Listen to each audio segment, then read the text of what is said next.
Welcome on into the Yanks Go Yard podcast. I am Adam Weiner alongside Thomas Carinante, and we're going to be talking about everything that occurred this week. Of course, we're going to be taking you through another sweep. Oh, yawn, a casual sweep of the last place Oakland Athletics. It almost feels like games didn't happen between now and the Astros series, but they in fact did. The Yankees won all of them against top quality pitching competition too. So that's, nothing to sneeze at. But if you want to sneeze at it, you can sneeze at it if you really want to. Another beautiful sweep. Plus, Alex Rodriguez with some interesting contract pitches for Aaron Judge and a lot of Freddie Freeman drama on the West Coast. Remember when the Yankees maybe wanted him or he wanted us?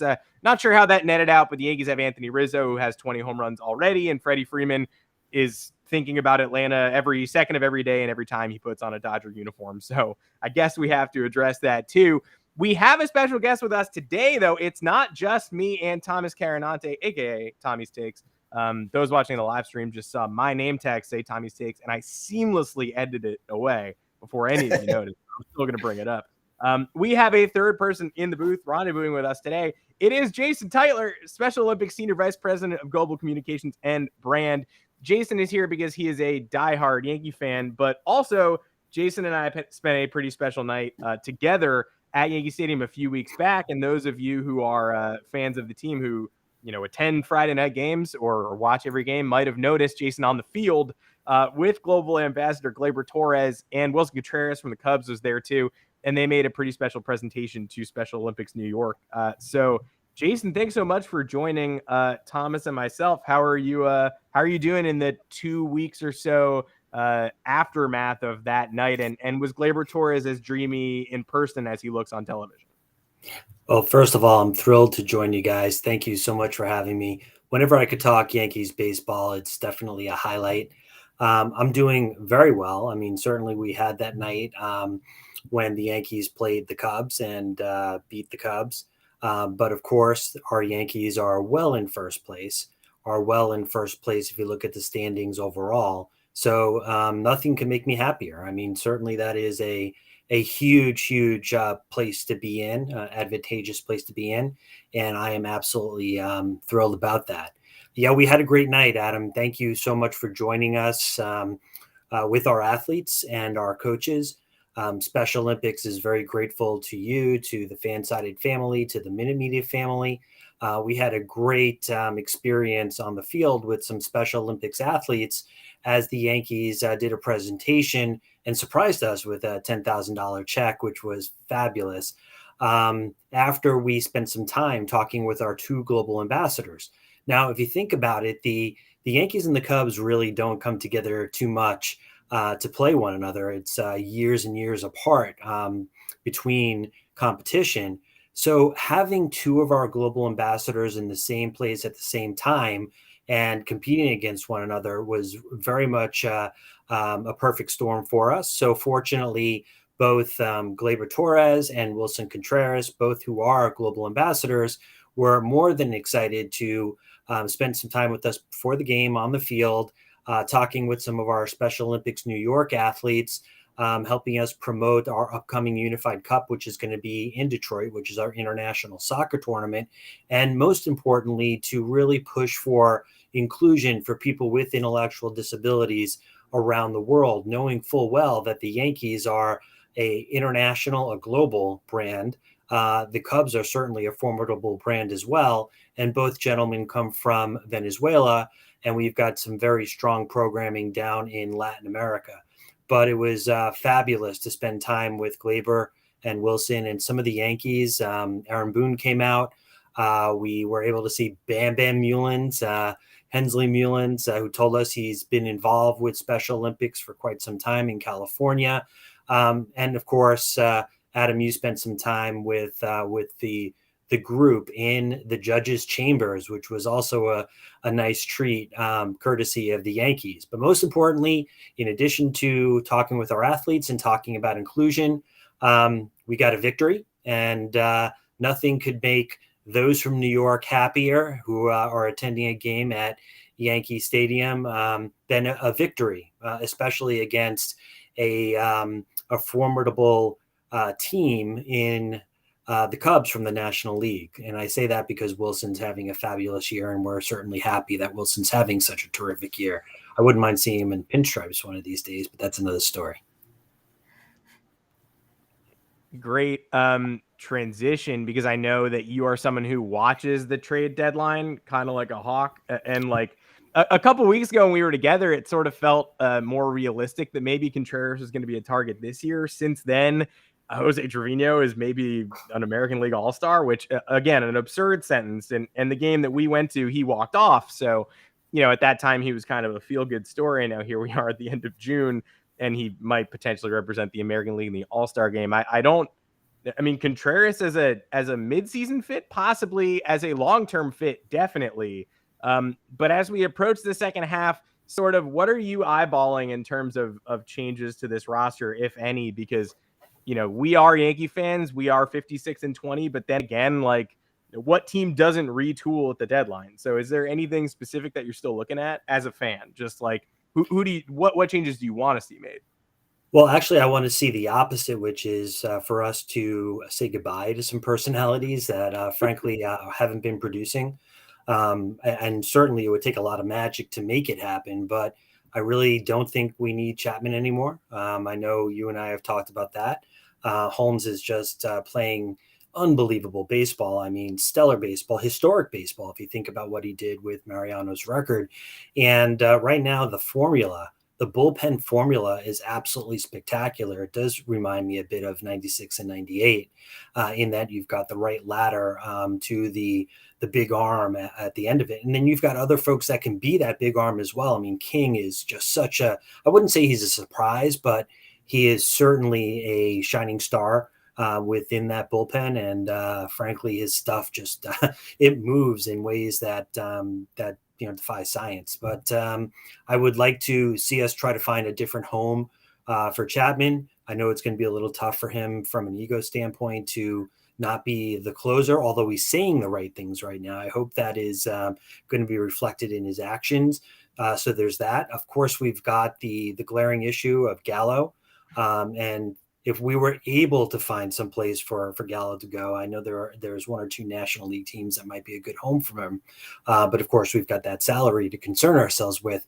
It's no problem finding a solution for right field or the outfield in general, wherever they would wind up putting Gallo. We've got other folks that are on the bench that don't necessarily need to be on the bench. I mean, there are folks that are producing big time when they do have their opportunity from an offensive standpoint, and they're great from a defensive standpoint. And then we got some great young talent that I'd love to start seeing get some playing time and get familiar with the Bronx. And listen, it's no mystery that it takes a certain constitution as an individual to be successful in New York. Gallo may not have that. But we do know that there are some young talent that may have that, and I'd love to give them a shot sooner than later, knowing full well we're strong across the board. I think Trevino is certainly a very pleasant surprise, but I would really like to see Austin Wells get a shot as backup, learning from Trevino. As much as I like Higgy is just not producing. So I would rather see moves the other way than us necessarily going out there to try to acquire. I know we might be looking for a center fielder. Don't necessarily think we need to look in that place. We've got a great one and probably the best player in baseball right now. And moving Judge to right field, I wouldn't want to ruin that mojo, if you will. So that's my 2 cents. There are some other moves I would like to make, but I don't think they're going to happen. Yeah, isn't that nuts, Jason? Like, I agree too. We have so many young guys who I think deserve a chance. You got JP Sears this year, off to an historic start. Last year, Luis Heel did the same thing. So the Yankees can afford to give some more younger guys a cup of coffee at the big league level, see what they're capable of, and then, hey, maybe they don't have to go out and trade assets. Maybe they don't have to make the big splash. And speaking of differences, you look at a guy like Gallo, who is literally one of the worst players in Major League Baseball, unfortunately. And the Yankees are somehow weathering this storm. And Adam and I talk about this all the time, and I want to get your opinion on this. What do you think the biggest difference is between the 2021 Yankees and this year's version? Because last year, you're a diehard. You were in tune to every game. It was torture to watch that season. 92 wins somehow ended up being torture, but start to finish, you hardly had a week of just outside of that 13-1 stretch or whatever it was, or 13-game win streak or whatever it was. There was no way for you to just sit back and take a breath. Now we've been able to kick up our feet for the entirety of this year so far, and enjoy ourselves. But what do you think, maybe one or two things that has really changed the identity of this team from the last year? Well, thank you for that question. I do have a few points that I think are very, very important that have pretty much been a part of our success so far in 2022. And one of them, and probably the most important, is health. I mean, we're seeing that our big stars are healthy. Now, I hope I didn't jinx that. I'm going to knock on wood here, but we're talking about Judge and Stanton being in the lineup for the most part at the same time. I mean, of course, Stanton was out for a little bit. But when those two guys are healthy and together, I mean, it's just a different planet that we play on, and it's fantastic to see. But I also think a full season of Rizzo is absolutely huge for us. I mean, this is a guy who won a platinum glove, not just gold gloves, but a platinum glove. And his calmness, his leadership, his poise, he says the right things, he does the right things. And I think he's been hitting in a little bit of bad luck, which is why his average is a bit down. His contact is phenomenal.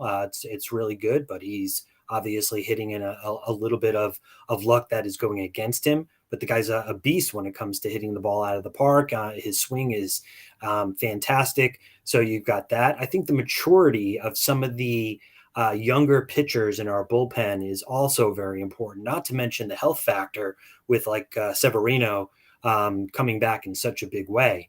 And I like Severino's moxie too. I mean, the guy's got such a great attitude and perfect for the Bronx, and he just loves playing in the Bronx. It's really good to see somebody like him healthy, happy, and very, very productive. But I really do like the maturity of what's happened with our bullpen. I mean, you've got some young pitchers that are given a chance and have really, really produced. I really want Schmidt to come back and be the Schmidt that he was just a few days ago, because we could really use him. And who knows, he might be a long-term solution at starter if hopefully it doesn't happen if somebody does falter. But I think it's those factors and a few others, but those are the major ones. Yeah, that's why I'm so trepidatious at the deadline too. I understand when people say, look at what the rotation just did. Tyone is struggling. Nestor's a little tired. Don't you want Luis Castillo? But then again, if you're trading for Luis Castillo, you're trading Clark Schmidt and JP Sears and Everson Pereira and probably a fourth bat. Like, is the production increase with a Castillo really worth sacrificing Sears, Schmidt, all that depth when Sears, historic, barely even begins to cover it? We take it for granted these days because we're Yankee fans watching a 56-20 team. And like, if me now looked at me last year on Twitter, that person would be embarrassed for that human. But like, we are now watching a team that is in the best division in baseball and is at this point running away with the best division in baseball. And they're calling up a guy to be their sixth starter, who is the first person in Yankee history to go like 5+ shutout innings in each of his first two starts with 3 or fewer hits allowed. And we're watching Sears against an all-star and Frankie Montas, and we're just going like, oh, he's winning 2-0 against one of the best pitchers in the American League. Of course he is. Why would JP Sears be allowing a run? And when someone like Tyone gives up 3 in the first, you're like, 3 runs, that's unconscionable. And then he doesn't give up another one. And you're like, oh, right. Like, this team always bounces back to a middle ground, which sort of brings me to a place where, I'm having not trouble watching this team. Obviously, it's a joy to watch this team, but you start getting the 98 Yankees comparisons leaking in, and you start trying to tell yourself this team isn't like that because you know how that story ends, right? That story ends with a ring. So you're like, stop it. I don't want to hear it. But then you look up at the end of June and their records are the same. Like, do you feel the same watching this team as you did watching 98? And I guess the secondary part is the team is so good. Do you take singular losses or series losses harder this year because of how talented they are? Or are you able to shake it off and realize that, like, they don't have to be perfect, they just have to get to October intact? Like, where do you feel the pressure is right now? So, Adam, there's a lot to unpack there, a lot of good stuff to unpack. Yeah, so, I went wild. No, I love it. Let me start with probably the last point you brought up, which are the losses. The losses don't bother me as much as long as we're not losing series. But I will say that, it gives me an opportunity to look forward to another win streak. Sure, I'd love to see a 20-game win streak, right? Wouldn't everybody want to see at least a 5-game win streak? But when we do have a loss, and even if it's 2, like with the Astros, I just look forward to another win streak. And yeah, I guess we're a bit spoiled because of the season, but it doesn't bother me that much, frankly. As long as they're doing whatever they can do to win, and I know they are, and everyone's playing as hard as possible, I'm feeling comfortable. If I start seeing people who are, players who are not running down that first baseline in those losses, that really does get to me. So it's a matter of things within the losses that really could get me, quite frankly, annoyed and angry because maybe we could have won if we just had a little bit more hustle. But I haven't seen a lot of that in the 22 Yankees. I've seen that in the team last year. Yeah. It's definitely been evident in years prior. I mean, look at Sanchez. The guy barely crawled to first base when he made contact. Then you go back to Cano, who he forgot how to run, right? But so it doesn't bother me as much when we're losing 1, we're losing even 2 in the rare instance that we do. I do think there are elements of 98, and I think there are elements of 96. And let me say a little bit about 96, where it was literally a team. It was just one cohesive team. And it wasn't 98 too, but you had folks that had come into their stardom a little bit then. But in 96, I mean, wow, that was just such a surprise for baseball. I mean, I think even the Braves made a proclamation in 96 that the Yankees shouldn't have even been there. And then all of a sudden, Joe Torre walks into Steinbrenner's office and guaranteed 4 in a row. And it happened. And I had the good fortune of being at Game 6 in 96. And it was just one of the most spectacular experiences of my life. So I see elements of both. But I really like the brand of teamwork that we're seeing because everyone likes each other, which is so rare. Everyone supports each other, which is so rare. And they're sharing information. So it's more than just simply tossing gum at a little mark on the field, which we saw the other night. It's folks helping each other out. And that is just not as common as it should be in professional sports. And it's so refreshing to see. And here's one last thing that I will say I find to be incredibly refreshing is you're finally seeing players, including thank yous to the fans for actually being a part of the victory and supporting them. Judge does it all the time, which is unbelievable to hear. I wish more would do that. But he turns around when he gets interviewed during those walk-offs and he's like, we got the greatest fans in the world and they're really a part of our team. They're an active part of our team. So I'd say there are elements of both. And then taking it one step further, the teamwork is just unprecedented in my opinion. Yeah, the teamwork for me, going back to the question I asked you before about the biggest differences, that has been, by far the biggest difference for me from last year into this year. You talk about a guy like Gallo, and he's still getting support from his teammates. Aaron Judge has said, it's tough for him. He understands, the place that he's in and knows that it's difficult and that he has the support from his teammates. And, just to draw a parallel here, that's what I love to see, because I thought last year there was a problem with the clubhouse. I can't tell you what it was. I'm not in there. Something was weird. It seemed like there was a disconnect. And now there's more of that cohesion. And to draw another parallel, Adam and I had the pleasure of volunteering for the Special Olympics down in Orlando earlier this month. And the cohesion there was incredible. And the positive energy with just helping out the families, seeing the athletes and how excited they were. Like, I think that goes so far into a team's success and their ability to get through the hard times or even just continue to power through the good times. Like, the Yankees have dealt with adversity at times this season, but they've figured out a way to come together, bring this, get the cohesion all in a row and build off of all the success, which has resulted in them being 36 games over 500. And that kind of segues me into my next question.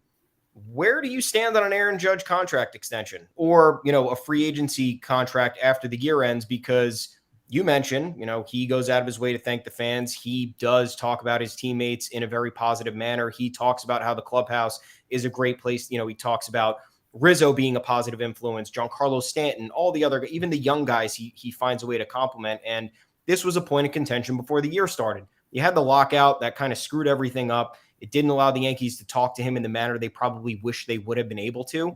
And then they were pressed to get a deal done before opening day, which an understandable deadline that he set. He's got to set boundaries as a player, separate the business from the game.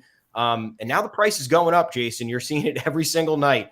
Every time Judge hits, every time he gets a big hit, every time he gets a walk-off home run, that price tag is going up. So are you uncomfortable paying a high price? Do you not care because it's not your money? Do you want Judge in pinstripes for the rest of your life? Just tell us everything you feel about him as a future Yankee. I want to know all of it. Wow, everything. Yeah. First, let me address the first point you mentioned. I want to thank both of you for joining us in Orlando for the USA Games.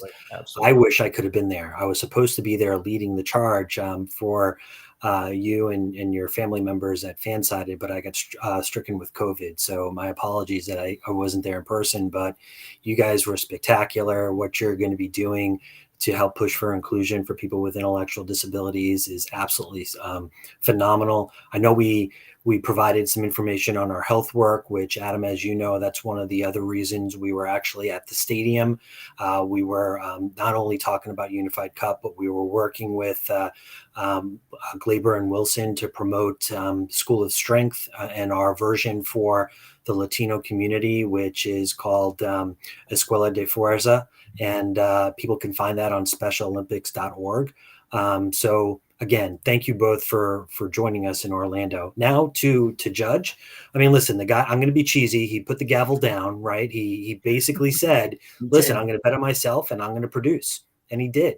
And that's the type of guy you want to build your team around. And the Yankees have that in 2022 in droves. Why would you want to have that go away and potentially be a competitor of your team? So for me, let's give the guy what he deserves.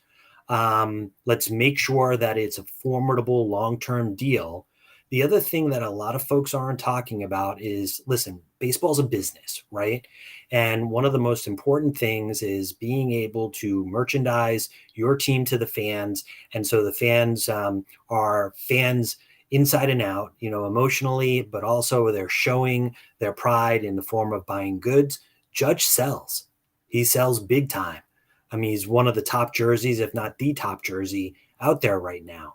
And I can't see the Yankees wanting to lose that. And I can't see them wanting to say goodbye to season ticket holders who frankly are there just to see the guy bash, right? So he is, he's not deficient in anything. I mean, he is a spectacular defensive player. He is obviously one of the best, if not the best, offensive player. And then, of course, you've got the leadership skills, and you can't teach some of the leadership qualities that he has. So, I mean, this guy is the next captain. I don't think many would argue that he's the number one candidate for that. Makes all the sense in the world. And New York, particularly the Yankees, should have one of the best faces in all of baseball from an icon standpoint. And he is certainly an icon, all 6, 7 of them. Yeah. So how give him the many, cash. Yeah. how many just like little kids or kids in Cubs jerseys when we were in the chambers would sneak in between innings to take their pictures in front of the judge's chambers insignia? Like, everybody wanted to get in there, and there's a reason, because if you're coming to New York, whether you are a Yankee fan or whether you're a fan who's visiting from the suburbs, this is your only trip to the stadium this year, or you're with the visiting team, or you're in New York with your family, you don't care about baseball, you're probably at the stadium to see Aaron Judge at this point.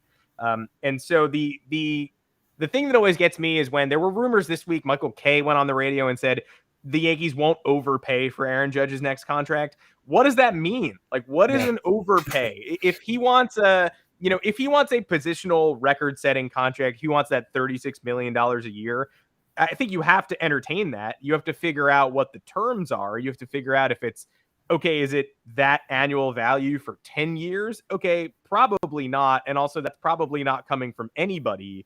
So Judge's camp can theoretically, I think if Judge's camp is demanding 10 years and the most money per year that anyone has ever made, I think the Yankees are going to look him in the eyes and say, find that somewhere else and come back to us and we'll see what we can do. But they're going to secretly doubt that he can find that. But if he wants to make the most money per year that any player has ever made, I think the Yankees can find a way to, like, I don't think that's an overpay. I don't think anything is an overpay. We have some poorly aged podcast rants from before the season where we were like, 213 million, like, it might not be the most he'll get, but it's a fair offer. And then he's going to break Roger Maris's Yankees home run record. It's obviously not a fair offer at all. I mean, we were incorrect. Let's talk very briefly about what Alex Rodriguez is saying now. He went on the air over the weekend and he took 10 years and $275 million the last time he took a Yankees contract at the age of 32, comparable but older than Judge. And he's coming off an MVP year when he takes that deal. Judge could easily be the MVP this year. I got in a Twitter spat this morning about Ohtani winning the MVP. I don't want to talk about it. It was a dark moment for me. But A-Rod was sort of pitching these alternative Judge deals. He said he's sort of at the edge of that Steve Cohen tax bracket. And A-Rod said, how about $43.4 million annually for 8 years, or we beef it up to $50 million a year for the next 5 years? Now, I would consider, I mean, in a vacuum where that's how baseball contracts work, I guess I would consider that. But $50 million a year for the next 5 years, nobody pays that. I mean, you are destroying that annual value record, and you're getting into territory where what do the Yankees do when they have to make a long-term deal with somebody? They stretch it out rather than condense it. Like, they gave DJ LeMahieu that 6th year, which is okay with me, but they paid him a lower annual value by pushing that out one additional year. So I personally don't see the Yankees just saying, Aaron, let's lop that distance in half and we'll cram that money into a shorter term deal, because it's the exact opposite of what they typically do. I don't know, Jason, do you have a preference here? Like, are you sort of just willing to say, if Aaron Judge wants the record setting salary, it sounds like you're sort of willing to just say, like, all right, let's find a way to get it done. But do you think how high do you think the Yankees ultimately do go? I think they go pretty high. I also think it's a matter of the years that we're talking about. Yeah. And I also think it's relevant to the Yankees' appetite to resist bringing in other additional big names and big contracts. So hear me out a little bit. If the Yankees are willing, as we were talking about earlier, to let some of the young talent really show their stuff, and know full well that some will pan out and some won't, and some may be stars or potentially superstars a few years down the road, then I think they could pretty much pull out the wallet for Judge. What I will also add is that the difference between somebody like A-Rod, and I know we weren't necessarily comparing the two from a contract standpoint, but we were a little bit, is that A-Rod, for a singular person, obviously a legend, obviously a big producer. He was good on both sides of the ball, offense and defense. But Judge has one thing over somebody like A-Rod, and that is Judge is the team. When A-Rod was there, it was Jeter's team, and there was no questioning that, right? So A-Rod wasn't the lightning rod that a lot of folks thought he could be if he was on another team, because everything would be around him. He actually benefited a little bit by having some of that spotlight off of him. Let's forget about the tension between the two personalities, but it was Jeter's team. This is Judge's team. So if Judge leaves, a lot of dominoes fall, and that I don't think the Yankees can afford.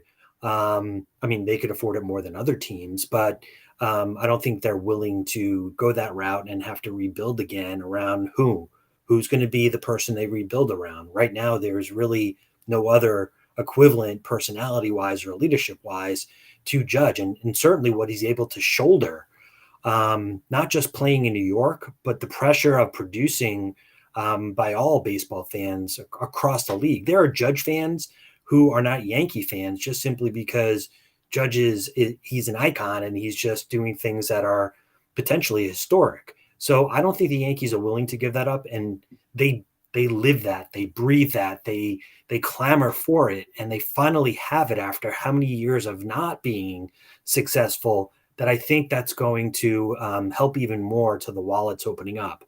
But Cashman's no dummy. I mean, the guy's an incredibly savvy businessman. I think Judge wants to stay. But here's another thing that hasn't been talked about too much, And that is every Yankee fan's worst nightmare. And that is seeing Judge in Fenway. And nobody wants to see that happen. But it's a possibility if the Yankees don't produce. So there's also that point, too, that the Yankees don't want to see their big-time star, homegrown star, wind up in Massachusetts. So there's a lot of factors. So I think the Yankees are going to make it happen. He's got a lot of playing time in him, too. Yeah, that would be an absolute nightmare. Some of the baseball writers and insiders are speculating that as the Reds, because the Red Sox have a ton of money. Their ownership group also has a hand in Liverpool, which prints money as well. So, Adam and I like to kind of just shove that away because they traded Mookie Betts. So we're just under the impression they're not going to do that. But maybe that was the long play. The long play was to trade Mookie Betts to try to outbid us on the free agent market. Not even going to pay any mind to that though either. The Yankees can't afford to let him go, even if, we always talk about this too. Like, you're talking about a long-term deal. So many of these bigger contracts, you're paying for regression at the end. You're losing 4 years of the deal. You're kind of just throwing money away. But on the flip side, the money that you're getting out of the prime years, which is really what matters, is usually around double what you're actually paying for. Like, you had Judge last year under a $10 million salary, top 3 MVP finish, top 4, whatever it was. That's a $25-30 million salary right there. And even like you said before, he's bringing in tickets. He's getting people to the ballpark. His merch is selling. He's in all these ads. The business of baseball is so layered. And you can't just take into account what you're doing on the field. You have to take into account how you're bringing in other revenue streams. And he's a business guy in a multitude of ways. I think the Yankees do respect that in a sense, and they do see the value there. We just mentioned DJ LeMahieu. DJ LeMahieu was somebody who produced wildly for 2 years, and Hal Steinbrenner saw the value there. And he went on the radio and he said, look, we know what this guy's worth to us. He's going to get paid. I know it's not even close to what Aaron Judge is going to get paid, but I think if they went the extra year and, a little bit more money to pay DJ LeMahieu, there's no reason they shouldn't do that for Judge. And the thing I like about Judge too is he doesn't really attract drama. He says the right things. He is Jeter-esque in a lot of ways. I know a lot of us say that a little bit loosely, and there's really no comparing anybody to Derek Jeter because he's a legend in his own right. Probably you're never going to replicate that career ever again. But he says the right things all the time. And, you talk about losing a franchise icon, which has like morale impact on the entire clubhouse, on the fan base. You look at fan bases like the Cubs, who recently came to town. They were stripped of, any pride and happiness that they, for World Series drought for that long, whether it was actually the curse, whether it was they let guys walk, whether it was they made the wrong decisions. You can't do this. And one team that did it this offseason, and we entirely don't know who is responsible for it because all this drama is going on, is the Braves with Freddie Freeman. So Adam and I, for so long, we're talking about Freddie Freeman's a perfect Yankees fit. You get him in pinstripes. This is a great veteran to have on your team. Left-sided power, defensive stalwart, always on the field. I think he's missed 7 games over the past 4 years, something crazy. But this is an example of exactly what you're talking about. You let a franchise icon walk. I know the Braves are doing well right now, but now you have this residual drama where the Braves are going to be asked a lot of questions about this. I don't know if you're fully caught up on all this, Jason, but it's crazy. It's absolutely crazy. I know the Dodgers are arguably in a worse spot right now because they have to deal with it on top of the multitude of injuries that they have with the Padres on their heels and everything. It's a very difficult situation, but I think this is something you could potentially run into if you let a guy of Judge's magnitude walk. I know there might not be the drama like there was with this agent stuff, but you watch Judge perform like he is now for 2 to 3 years, and then you're looking, could we have won another World Series? So I don't think they're going to let that happen because they see the risk there and they know what could result and how it could affect. You've seen Yankee fans revolt over nothing. We got mad over them trading Mike Tauchman last April. A nothing trade that actually ended up benefiting us a lot. So Yankees fans have gotten up in arms over much less. And now you look at this Freddie Freeman stuff, who supposedly was a fit for the Yankees. And now I don't really know anymore. I don't. This is so complicated. You don't know what's true. You don't know what's not. Freddie's kind of, holding his cards close to his chest. You're not really knowing how he's feeling outside of, seeing his emotions when he was in Atlanta. How did you feel about the Yankees' pursuit of him? We can get into the drama all we want, but this was early in November, as early as November, right after he won the World Series with the Braves. This was a big talking point because Anthony Rizzo was plan C. Freddie Freeman was number one. Matt Olson trade was number two because the Yankees had all the ammo to trade for him. And now you're looking at it and you're like, I kind of prefer Rizzo right now over all of those options. I definitely wanted Rizzo back, but if there was an opportunity to upgrade, if they weren't going to do shortstop, I thought Freddie Freeman was the logical one. But whatever Cashman did here fit the puzzle pieces together nicely. Nonetheless, how were you feeling about the Freeman drama? Did you want Rizzo back? Were you intrigued by Olson? What were your feelings there? I was actually focused more on third base. Yeah. I wasn't thrilled. Still, I'm not thrilled with the fact they brought Donaldson in. It was a bit of a curious move, especially considering the friction between him and Cole, having them both on the same team. Plus his numbers just weren't Donaldson numbers, and he's a different type of personality. I didn't know how he would fit within the Yankees clubhouse. The Yankees clubhouse doesn't seem as big a drama as I thought it might be with Donaldson, although there's a little bit. But I really didn't like that move. So that really took my attention.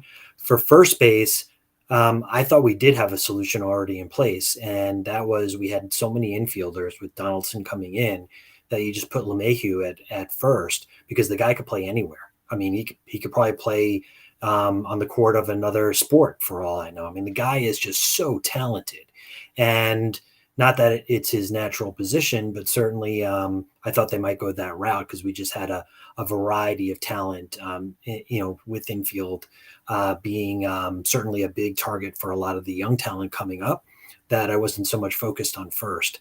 If Freeman wound up being a Yankee, great. I would have embraced that. I know he's incredibly talented. Same thing with Olson. And I was certainly happy in having Rizzo back, knowing full well what he's been able to accomplish both offensively and defensively.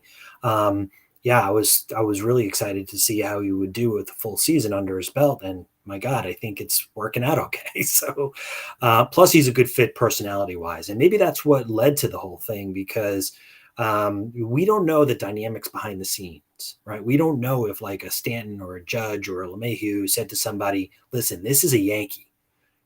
Let's bring him in. Why are we looking elsewhere and taking a risk when we already know this guy's a Yankee? And I really like, again, what he's saying, what he's doing.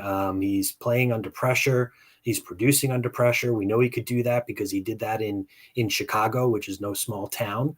But let's face it, New York, particularly Yankee Stadium, is the biggest stage.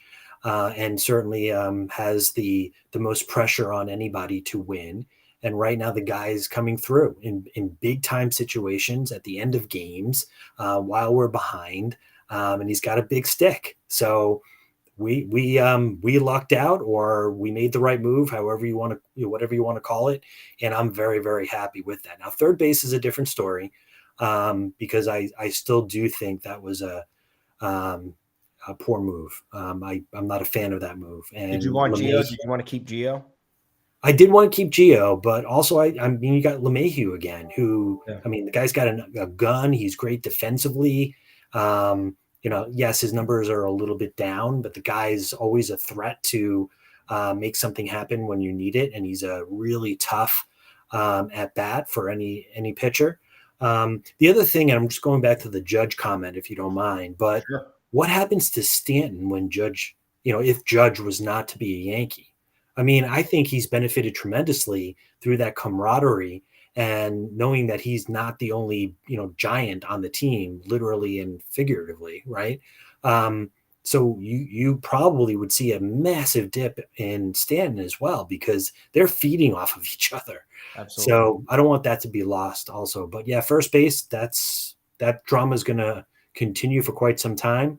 I will say that drama did involve the Yankees. It would have been an even more escalated story because Yankee fans are, some of the smartest fans on the planet, but they're also some of the most vocal fans on the planet. I know because I'm one of them.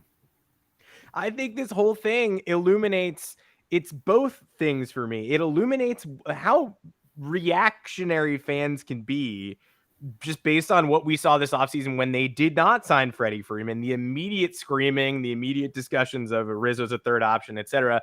And cut to now when Rizzo is a perfect fit. We, like you said, we don't know what's going on behind the scenes, but whatever it is benefiting Anthony Rizzo and the Yankees.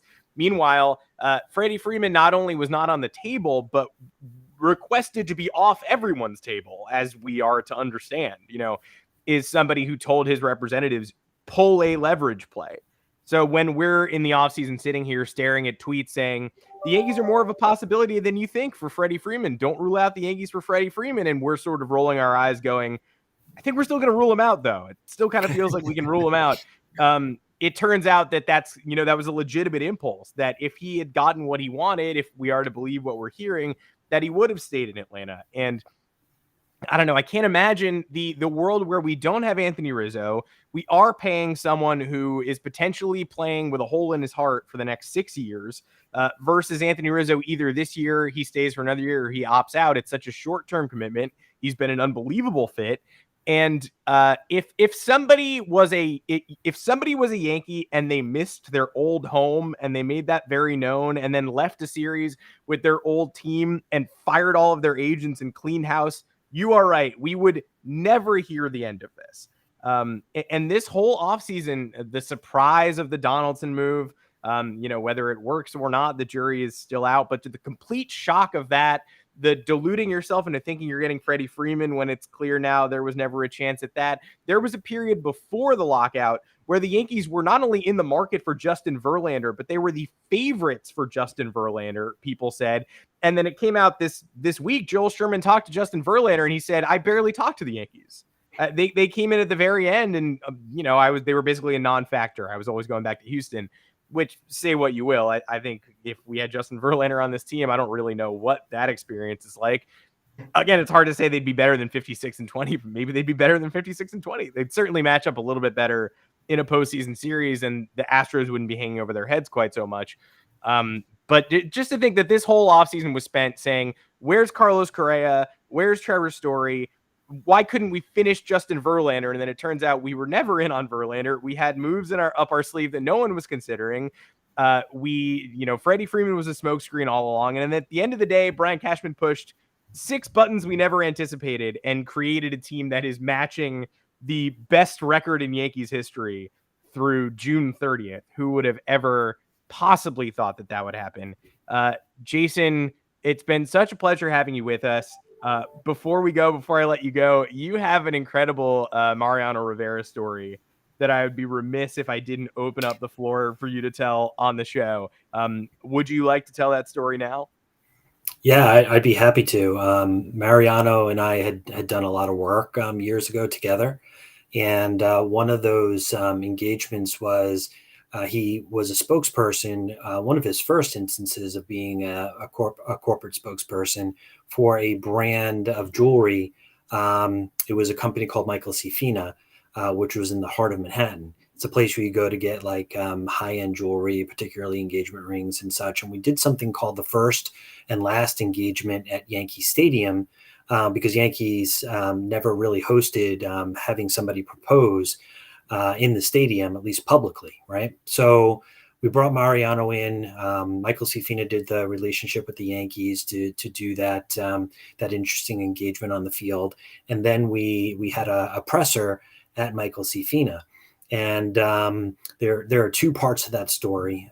So thank you for reminding me of that story. One was I did message train him so he could get familiar with exactly what it is we're trying to convey to a lot of couples that are looking to get engaged and where to go for their engagement ring and the connections between Michael C. Fina and the first and last engagement at Yankee Stadium.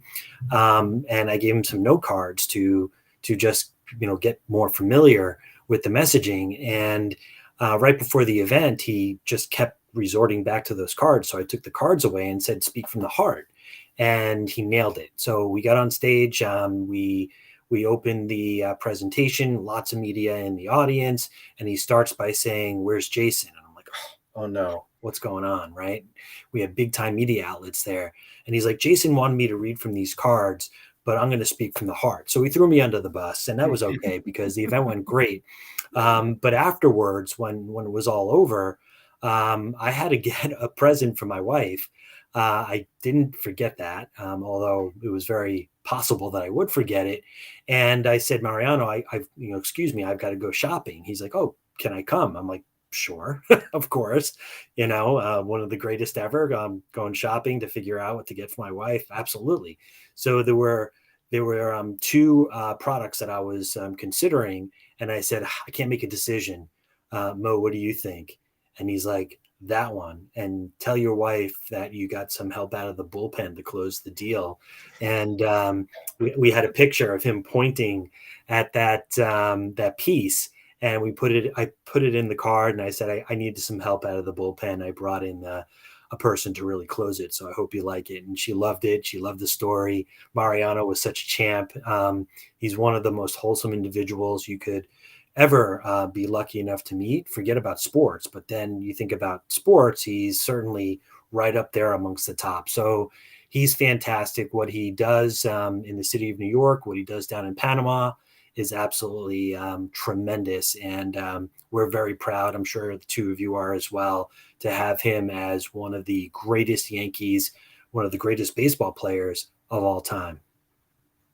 Yeah, my fiance called a potential proposal at Yankee Stadium her literal nightmare. That's a direct quote. I was told that, I think, 50 to 60 times, and so I did not do it. But just it's refreshing to hear that there's a better world where that goes. You can tie in Yankee Stadium with a proposal. You could do it nicely, you could do it well, you could do it emotionally, and one of the greatest closers of all time is down to help. Jason, thank you so much for hanging out with us and spending so much time with us. Is there anything you'd like to plug that we did not get to before we wrap up the show? Well, we do have the Unified Cup coming up in Detroit. It starts on the 31st of July and it goes through the first week of August. And it's our soccer players from all over the world coming together to not only compete, but to remind the world that inclusion for people with intellectual disabilities is absolutely critical. We'll be doing some health activities there as well. Also, our work on the education side will be on the big stage too. So we'll have a lot going on. A lot of people just know us for sports, but we're also health, education, and leadership. And Gleyber Torres and Wilson Contreras gave us that platform to talk about it at Yankee Stadium when they saw each other. And we're just grateful to have tremendous partners like Toyota, who's one of the sponsors of that particular event, and our health partners in both the Golisano Foundation and the CDC that does a lot of work with us on the health front. So, gentlemen, thank you so much for having me. It's been great talking Yankees baseball. I could do that 24 hours a day. I'm sure you guys can too. And hopefully we get a chance to do this again. Yeah, hopefully we'll have you back for maybe a parade cameo. Again, knocking on the same wood I knocked on earlier.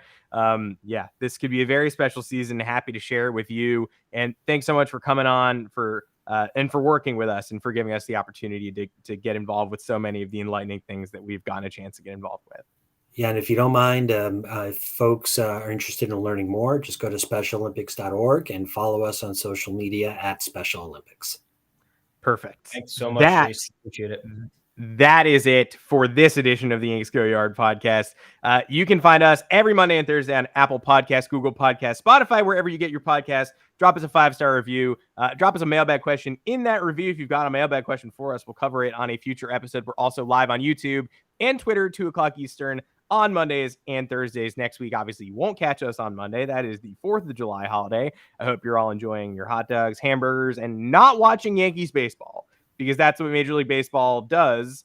They schedule every other team other than America's most iconic team for the national holiday meant to celebrate this beautiful country and its pastime. So enjoy a hot dog, apple pie, and Cubs Padres, I guess. No Yankees, unfortunately. I am Adam Weinrib. You can find me on Twitter at Adam Weinrib. Jason, you can follow obviously Special Olympics on Twitter and follow Jason personally as well. Thomas Carinante, where can the people find you?